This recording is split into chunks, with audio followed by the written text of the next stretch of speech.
Thank you, Senator Leahy. My colleague, Senator Booker, is from New Jersey. I know him well, and we all know him, and we appreciate your coming over to testify. We will hear from Mr. Willie Huntley. Mr. Huntley is a former assistant U.S. attorney in the Southern District of Alabama who worked under Senator Sessions when he served as U.S. attorney there, and he has known Senator Sessions for nearly 30 years. Then we will hear from a well-known civil rights leader, Representative John Lewis, who represents Georgia's 5th District. Welcome back to the committee, Congressman Lewis. It's always good to have you here. After Representative Lewis, we will hear from the Honorable Jess Session, who served as U.S. Marshal for the Middle District of Alabama, 2002 to 2011.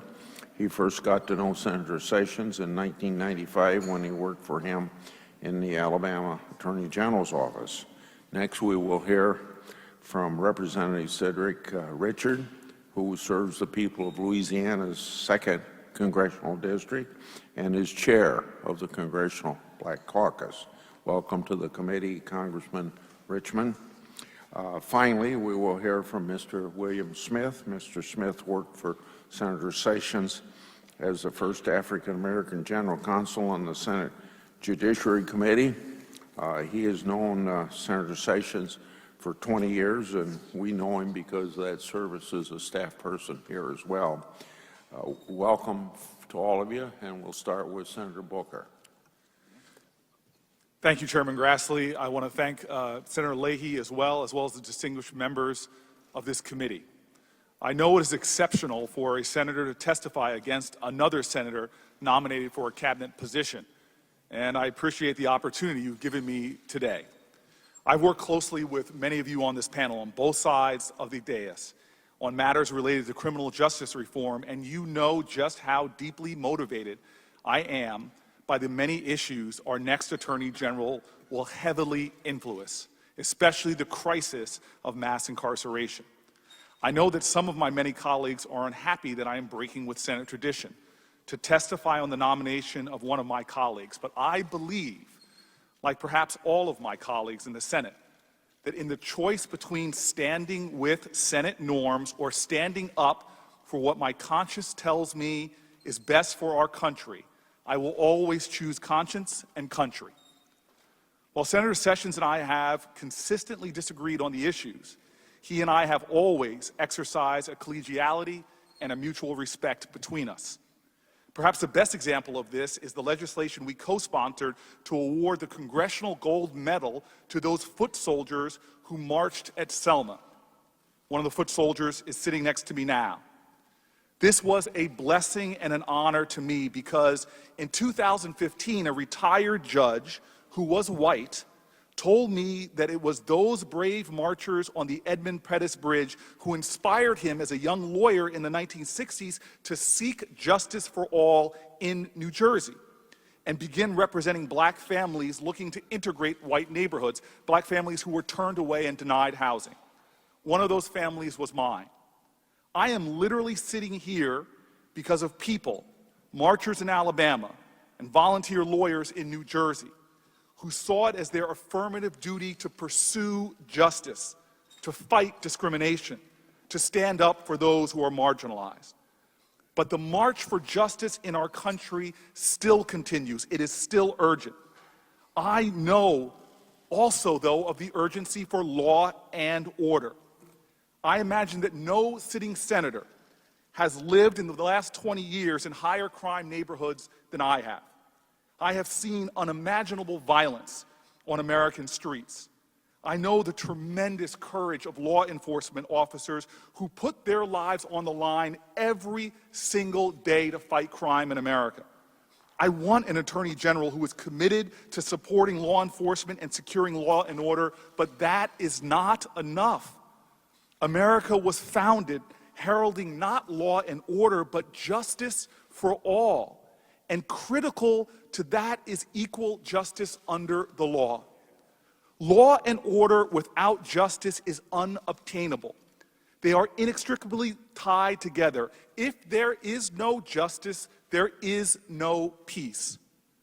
The Alabama state troopers on the Edmund Pettus Bridge were seeking law and order. The marchers were seeking justice and ultimately a greater peace.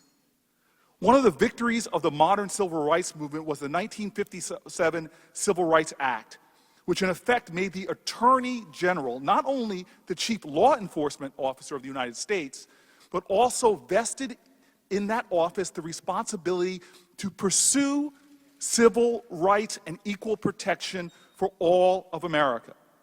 Senator Sessions has not demonstrated a commitment to a central requisite of the job, to aggressively pursue the congressional mandate of civil rights, equal rights, and justice for all of our citizens. In fact, at numerous times in his career, he has demonstrated a hostility towards these convictions and has worked to frustrate attempts to advance these ideals. If confirmed, Senator Sessions will be required to pursue justice for women, but his record indicates that he won't. He will be expected to defend the equal rights of gay and lesbian and transgender Americans, but his record indicates that he won't. He will be expected to defend voting rights, but his record indicates that he won't. He will be expected to defend the rights of immigrants and affirm their human dignity, but the record indicates that he won't. His record indicates that as Attorney General, he would object to the growing national bipartisan movement towards criminal justice reform. His record indicates that we cannot count on him to support state and national efforts towards bringing justice to the justice system, and people on both sides of the aisle who readily admit that the justice system as it stands now is biased against the poor, against drug addicted, against mentally ill, and against people of color. His record indicates that at a time that even the FBI director is speaking out against implicit racial bias in policing and the urgent need to address it, at a time when the last two attorney generals have taken steps to fix our broken criminal justice system, at a time when the Justice Department he would lead has uncovered systemic abuses in police departments all over the United States, including Ferguson, including Newark, Senator Sessions would not continue to lead this urgently needed change. The next Attorney General must bring hope and healing to this country. And this demands a more courageous empathy than Senator Sessions' record demonstrates. It demands an understanding that patriotism is love of country, and love of country demands that we love all of our citizens, even the most marginalized, the most disadvantaged, the most degraded, and the most unfortunate. Challenges of race in America cannot be addressed if we refuse to confront them. Persistent biases cannot be defended unless we combat them. The arc of the moral universe does not just naturally curve towards justice, we must bend it. If one is to be Attorney General, they must be willing to continue the hallowed tradition in our country of fighting for justice for all, for equal justice, for civil rights. America needs an Attorney General who is resolute and determined to bend the arc. Senator Sessions' record does not speak to that desire, intention, or will. With all that is at stake in our nation now, with an urgent need for healing and for love, I pray that my colleagues will join me in opposing his nomination. Mr. Chairman, my time is over. I'd like to submit the rest of my testimony to the record. I'd like to again thank you for your opportunity to testify. And finally, I'd like to acknowledge, which was not done, that sitting behind me are proud members of the United States Congress and the Congressional Black Caucus. Thank you, sir. And you shouldn't have had to recognize them. I should have done that. I'm sorry. Thank you, sir. Because I knew they were here. Yes. Mr. Huntley.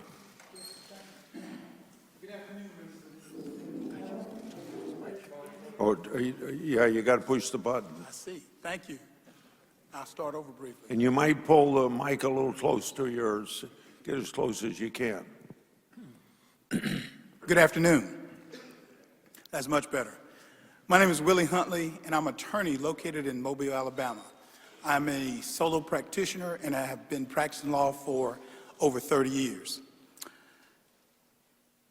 I'm a graduate of Auburn University, where I attended college on a football scholarship. I graduated from Auburn in 1980, and I attended Cumberland Law School after that. I finished Cumberland Law School in 1984. After I finished law school, I started a federal clerkship with a federal judge in Montgomery, Alabama.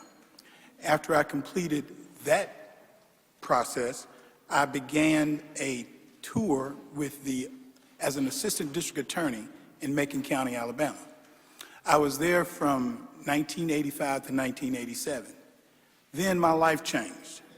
I got a phone call one day, and my secretary comes in the office, and she says, Jess Session is on the phone. And I'm sitting there wondering, why is Jess Session calling me? I was well aware of the allegations that had happened in his bid to become a federal judge, which made me wonder why he was calling me. I answer the phone, and then I find out that Jess Session wants me to become an assistant United States attorney in the Southern District of Alabama. This presented an ideal situation, so I decided to take advantage of that, and the first time I actually met him was at a dinner in Montgomery. That dinner was supposed to last probably an hour, hour and a half. We ended up meeting for about 3 hours. During that time period, we discussed a number of topics: football, religion, politics, family. We talked about all those things. And during the course of that meeting with him, I got the feeling more and more and more that the allegations that had been spread through the press weren't true. I also was contemplating whether I should make this move, because I thought, if I go to Mobile, I don't know anybody there, I have no family there. And what if this man turns out to be exactly how he's been portrayed? Fortunately, it didn't turn out like that. I was at the U.S. Attorney's Office from 1987 to 1991. He assigned me the general criminal trial cases.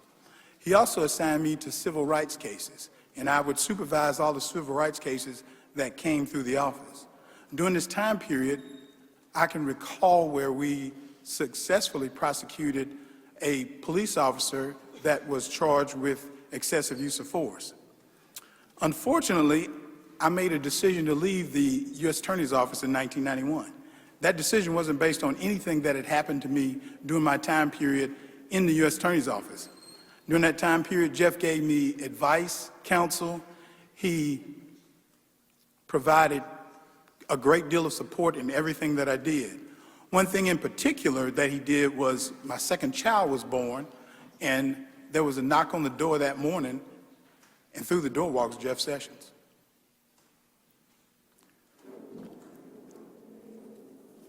After I left the U.S. Attorney's Office, Jeff became the Attorney General of Alabama.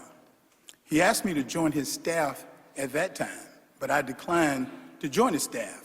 However, he made me a Special Assistant Attorney General, and he put me in charge of handling defense cases for the state of Alabama.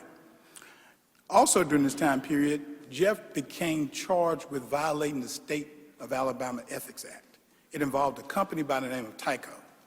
Jess Session could have hired any lawyer he wanted to represent him in that matter. Jeff decided to hire me in that particular case. We had that case, and during the course of it, it was probably the longest hearing that had ever been held before the State Ethics Commission. At that point, Jeff was fully exonerated of all the charges involving the State Ethics Act. One of the things that I can say about Jeff is that he has always been the same person that I have known. He's always been available for me and always been there when I needed him. At no point in the time that I've known Jeff has he demonstrated any racial insensitivity. And I see my time is rapidly winding down, and I would just like to say that, in my opinion, Jess Session will enforce and follow the laws of the United States even-handedly, equally, and with justice for all. Jess Sessions will adhere to the Justice Department motto, Qui pro domina justitia sequitur. It means, for the Lady Justice, Jeff will protect and defend the rights of all people. Thank you so much for this opportunity. Thank you. Now we'll hear from Congressman John Lewis. Chairman Grassley, Senator Leahy, and members of the committee, thank you for inviting me to testify today. Millions of Americans are encouraged by our country's efforts to create a more inclusive democracy during the last 50 years of what some of us call the beloved community, a community at peace with itself. They are not a minority. A clear majority of Americans say they want this to be a fair, just, and open nation. They are afraid that this country is headed in the wrong direction. They're concerned that some leaders reject decades of progress and want to return to the dark past when the power of law was used to deny the freedoms protected by the Constitution. The Bill of Rights and its amendments,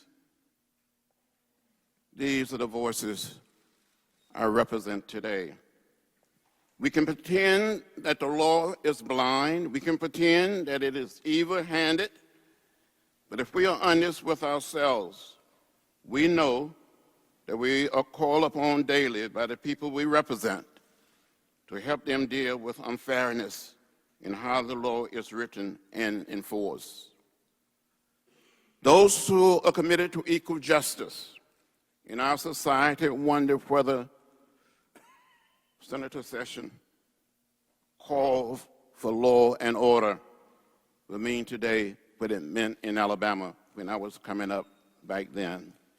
The rule of law was used to violate the human and civil rights of the poor, the dispossessed, people of color. I was born in rural Alabama, not very far from where Senator Session was raised. There was no way to escape or deny the chokehold of discrimination and racial hate that surrounded us. I saw the signs that said white waiting, colored waiting. I saw the signs that said white men, colored men, white women, colored women. I tasted the bitter fruits of segregation and racial discrimination. Segregation was the law of the land that ordered our society in the Deep South. Any black person who did not cross the street when a white person was walking down the same sidewalk, who did not move to the back of the bus, who drank from a white water fountain, who looked a white person directly in their eyes, could be arrested and taken to jail.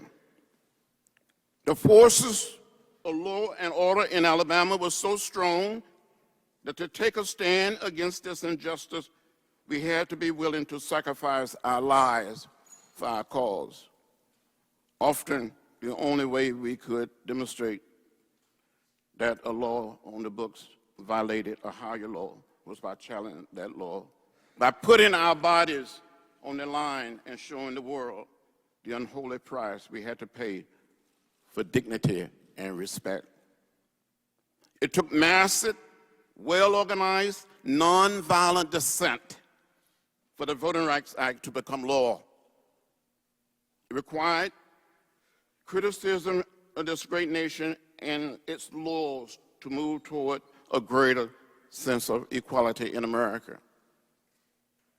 We had to sit in. We had to stand in. We had to march. And that's why more than 50 years ago, a group of unarmed citizens, black and white, gathered on March 7, 1965, in orderly, peaceful, nonviolent fashion to walk from Selma to Montgomery, Alabama, to dramatize to the nation and to the world that we wanted to register to vote, wanted to become participants in the democratic process. We were beaten. Tear gas, left bloody, some of us unconscious. Some of us had concussions. Some of us almost died on that bridge. But the Congress responded. President Lyndon Johnson responded. And the Congress passed the Voting Rights Act. And it was signed into law on August 6, 1965. We have come a distance. We have made progress, but we're not there yet. There are forces that want to take us back to another place. We don't want to go back. We want to go forward. As the late A. Philip Randolph, who was the dean of the March on Washington in 1963, often said, maybe our forefathers and our foremothers all came to this great land in different ships, but we're all in the same boat now. It doesn't matter how Senator Session may smile, how friendly he may be, how he may speak to you. But we need someone who's going to stand up, and speak out for the people that need help, for people being discriminated against. And it doesn't matter whether they're black or white, Latino, Asian American, or Native American, whether they're straight or gay, Muslim, Christian, or Jews. We all live in the same house, the American house. We need someone as Attorney General who's going to look out for all of us and not just for some of us. I ran out of time. Thank you for giving me a chance to testify. Thank you, Congressman Lewis. Now I go to Mr. Soroya. Chairman and Senators of the committee, it's an honor for me to be here, and I thank you for your time. My name is Jess Session, Jr. I've been in law enforcement since 1976 to 2016. I've served in local police departments for 11 years, served in the United States Marshal Service for 8.5 years, served in the Attorney General's office for 20.5 years. I first met Jeff Sessions when he was U.S. Attorney in the Middle District of Alabama, in the Southern District. Jeff was prosecuted at that time, a Klansman by the name of Henry Hayes. Jeff prosecuted that person for the abduction and murder of a black teenager. Following Jeff's election as Attorney General, I had the privilege to serve with him in his administration as his chief investigator. The beginning of Jeff's tenure as Attorney General presented Senator Sessions with challenges that included budget crisis and a 1/3 reduction of staff. Things that Jeff did when we came with the budget crisis and the reduction of staff, there were several people in the office that had to seek other jobs elsewhere. There was a black investigator in the office that came and had less than a year left before he was eligible to retire. Jeff Sessions allowed that to take place. He didn't have to do that. He did not have to do that at all because of the situation that we were in. Jeff Sessions retained me. He did not have to do that, but he did. Following the election, we were charged with the responsibilities of a lot of crimes, and the expectations of the Attorney General was charged with the responsibilities of working various cases, which included white-collar crimes, public corruption, voter fraud, and criminal investigations. As I reflect on our work, there was never a time when any of these cases was investigated with any political agenda or motive. The utmost respect and integrity was exercised for all individuals involved. Jeff Sessions' service and decisions as Attorney General earned him a reputation and respect among his colleagues and appreciation for his willingness to do what was right. When Jeff Sessions got to the U.S. Senate, as Attorney General, he had argued to uphold the conviction and sentence of Klansman Henry Hayes for the murder of Michael Donald. When Jeff Session became U.S. Senator, he helped me be appointed for the United States Marshal for the Middle District of Alabama. He did not have to do that, but he did. I've known Jeff Sessions for 20 years. He's a good and decent man. He believes in law and order for all the people. All the people in Alabama, because of his colleagues and all surrounded him, the things that he's done for the law enforcement community and the citizens of Alabama, it's great. It's without any questions as to whether or not he would be fit to serve this country as the United States Attorney General. Now, I did not learn these things from a political press conference, any website where I read about him. I know Jess Session as the man that I know is a decent and honest and respectful man that will put all of his life into public service. He's done that. When we talk about the criminal justice system, we enforce the laws, and we do it because we have a love for the laws. Jeff Sessions loved the people that do the enforcement side of it. He respects the citizen, deserve a good and honest person that's going to give all he has to make sure that everyone is treated equally and fairly under the law. But his decency as a man and his honesty as a man speak for itself. He's the type of individual that I support for the United States Attorney General's office because of my reputation and his history with me as a person and the things that I've seen over the years in Jeff Sessions. It's hard being a public servant. I was been in law enforcement for 40 years. It's a tough job. We don't violate the laws. We don't get out there and do things that would cause ourselves to be brought into the system. And I'm not saying everybody is the same, but I believe that he'll take hold of the justice system, Justice Department, and he'll be fair, he will be honest, and he'll do the same thing for every person with honesty and respect for all of us. My time is up, and thank you for listening. Thank you, Mr. Soroyer. Now, Congressman Richmond. Congressman Richmond.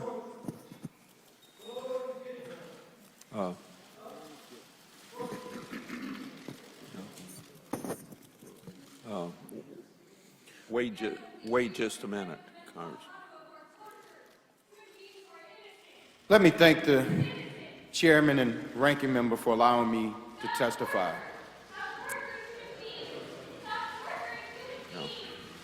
I would ask you to hold. You won't lose any time.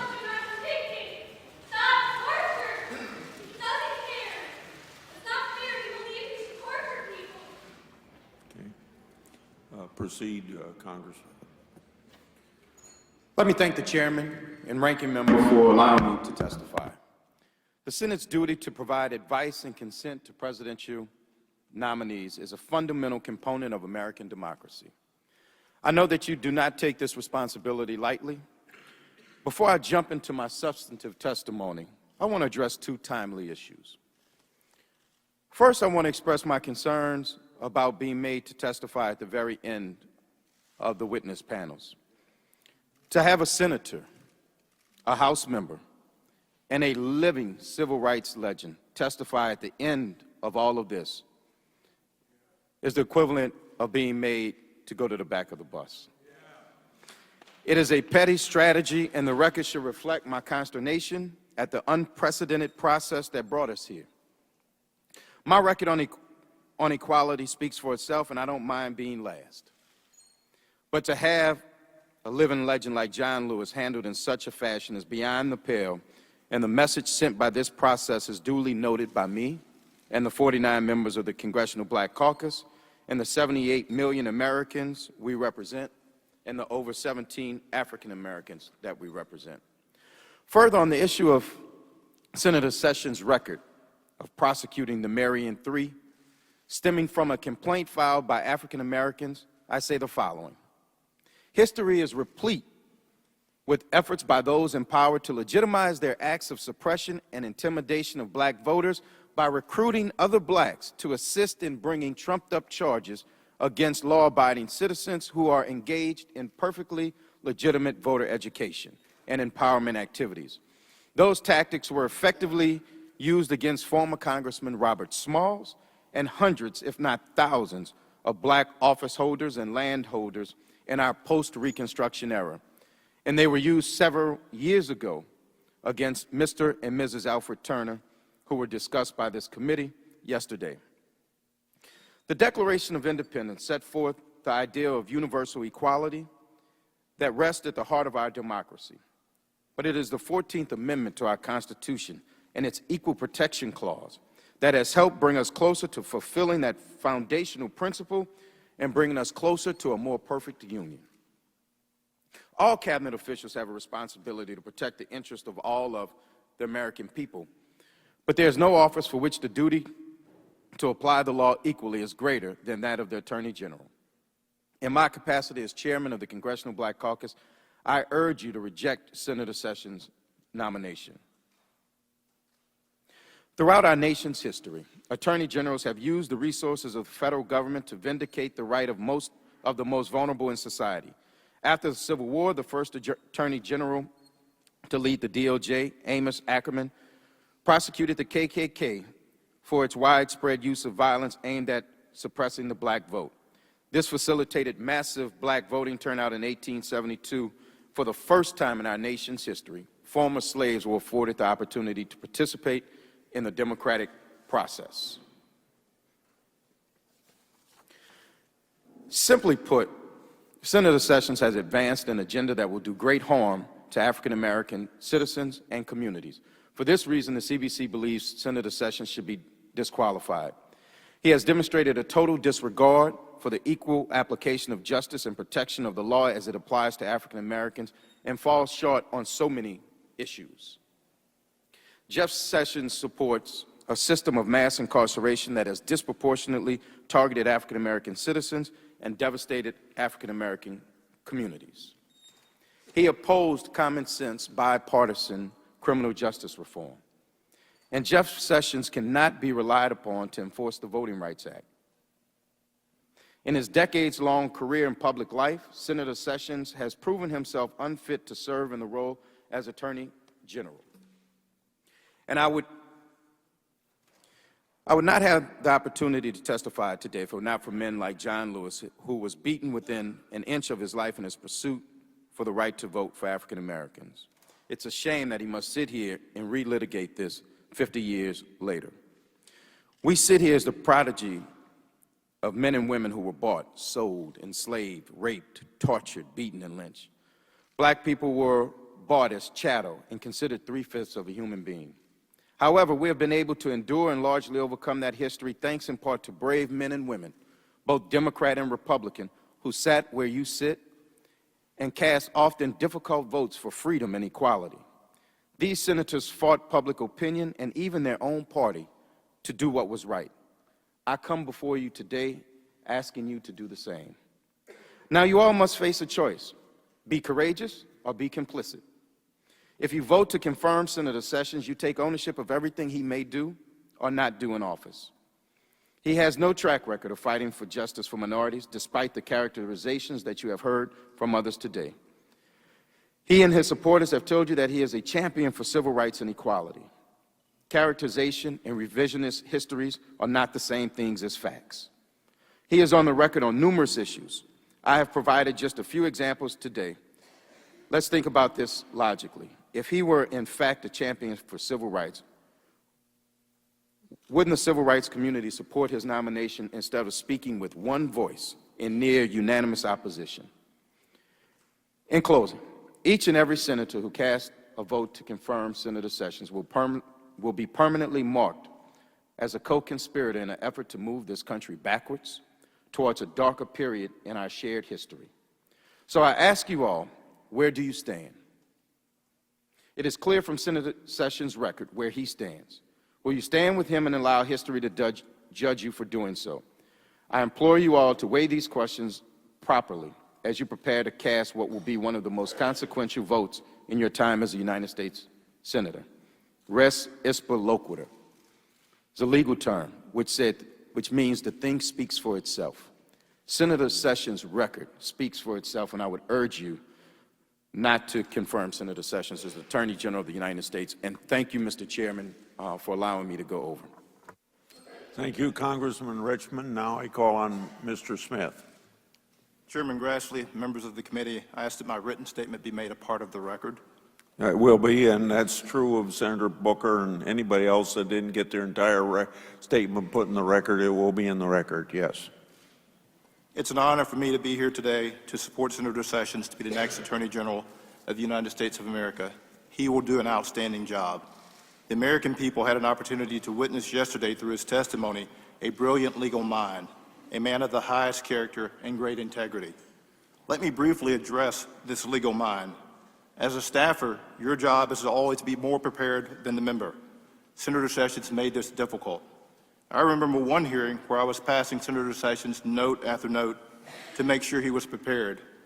When he didn't speak on the topic I handed him, I would hand him another note on another topic. Finally, he decided to speak. He did as he did in his testimony yesterday. He crushed it. Senator Sessions was not ignoring my notes. He was systematically thinking about how to put all the notes together in one speech. A number of my colleagues were amazed by his speech.